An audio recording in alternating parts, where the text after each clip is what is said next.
दोस्तों, क्या आपने कभी सोचा है कि नदी या समुद्र के ऊपर इतने बड़े बड़े ब्रिज कैसे बन जाते हैं? अरे हाँ, वही ब्रिज जिन पर हम गाड़ी दौड़ाते हैं, ट्रेन में सफर करते हैं। आज हम आपको दिखाएंगे कि पानी के अंदर ब्रिज के पिलर कैसे गाढ़े जाते हैं, वो भी बिल्कुल देसी स्टाइल में। जब भी किसी नदी, झील या समुद्र के ऊपर ब्रिज बनाया जाता है तो सबसे पहले पानी के अंदर मजबूत पिलर बनाए जाते हैं। ये पिलर इतने मजबूत होते हैं कि ब्रिज का पूरा भार इन पर टिका होता है। कभी कभी तो ये पिलर कई कई मंजिल इमारत जितने ऊंचे होते हैं। लेकिन दोस्तों, पानी के अंदर ऐसे पिलर गाड़ना बच्चों का खेल नहीं है। ये काम कई स्टेप्स में पूरा किया जाता है और हर स्टेप में तकनीक और मेहनत की भरमार होती है। चलिए आज इसे और भी विस्तार से समझते हैं, बिल्कुल आसान भाषा में। सबसे पहला स्टेप होता है सही जगह का चुनाव, जिसे सर्वे कहते हैं। अब आप सोच रहे होंगे कि पानी ही पानी है तो चुनाव कैसा?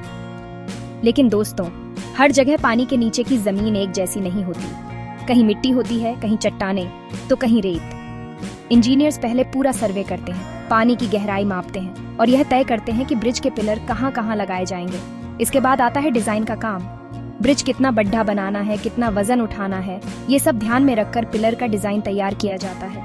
इंजीनियर्स ये भी तय करते हैं कि पिलर कितने मोटे और लंबे होंगे और उन्हें किस तकनीक से जमीन में गाढ़ा जाएगा।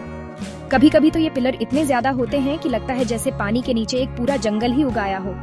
दोस्तों, ये सर्वे और डिजाइन का काम बहुत ही जरूरी होता है। अगर ये ठीक से नहीं हुआ तो ब्रिज बनने के बाद भी गिर सकता है। इसलिए इंजीनियर्स इसमें कोई कसर नहीं छोड़ते और हर छोटी बड़ी बात का ध्यान रखते हैं। चलो दोस्तों, अब शुरू करते हैं असली धमाका। डिजाइन फाइनल होने के बाद शुरू होता है पानी के नीचे खुदाई का काम। जी हाँ, आपने सही सुना, पानी के अंदर भी खुदाई होती है।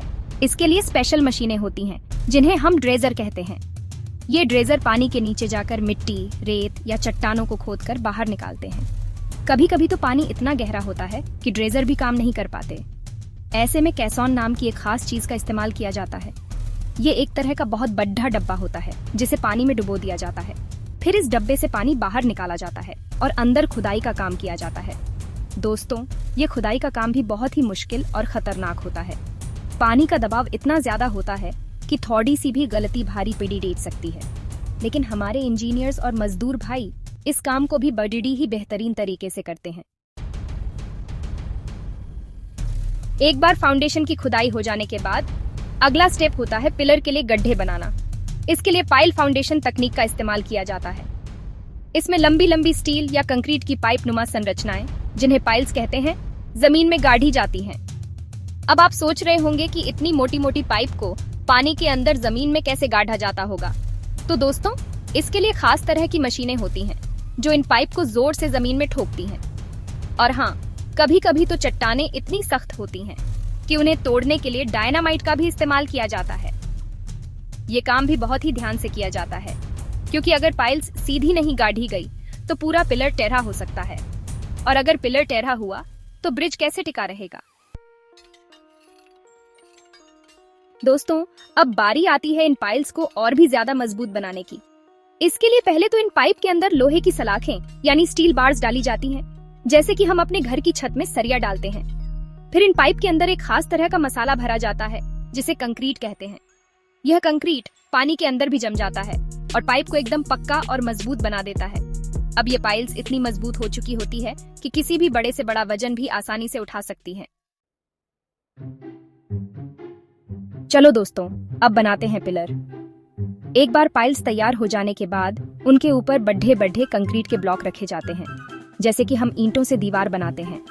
इन ब्लॉक को एक के ऊपर एक रखकर पिलर को धीरे धीरे ऊपर उठाया जाता है। कई बार तो पिलर को सीधे पानी के अंदर ही बनाया जाता है। इसके लिए पहले एक लोहे का ढांचा तैयार किया जाता है और फिर उसमें कंक्रीट भर दिया जाता है। ये कंक्रीट पानी के अंदर ही जम जाता है और पिलर का रूप ले लेता है।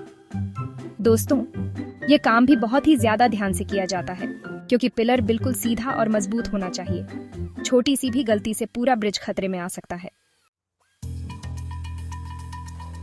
अब आता है सबसे मजेदार हिस्सा, पिलर को ब्रिज से जोड़ना।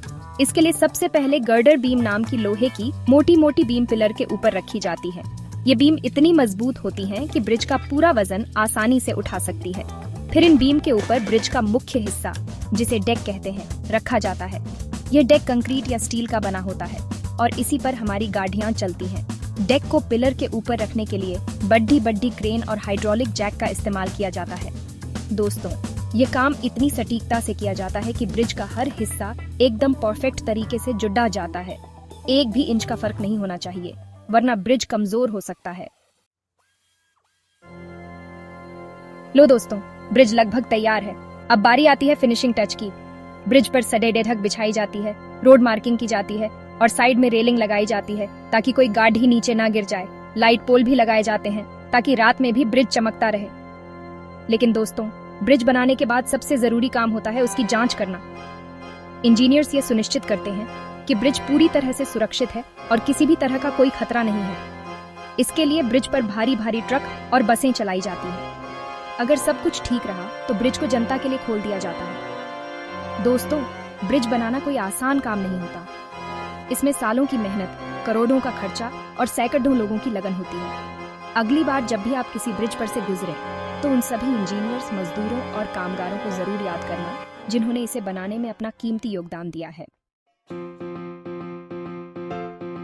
तो दोस्तों, उम्मीद है अब आप सबको समझ आ गया होगा कि पानी के अंदर ब्रिज के पिलर कैसे गाढ़े जाते हैं। ये पूरा प्रोसेस बहुत ही टेक्निकल और मेहनत भरा होता है, लेकिन हमारे देश के इंजीनियर्स और मजदूर इसे भी मुमकिन बना देते हैं। दोस्तों, अगर आपको ये वीडियो पसंद आया हो तो इसे लाइक और शेयर जरूर करना और ऐसे ही रोचक और जानकारी से भरे वीडियो देखने के लिए हमारे चैनल को सब्सक्राइब करना ना भूलें।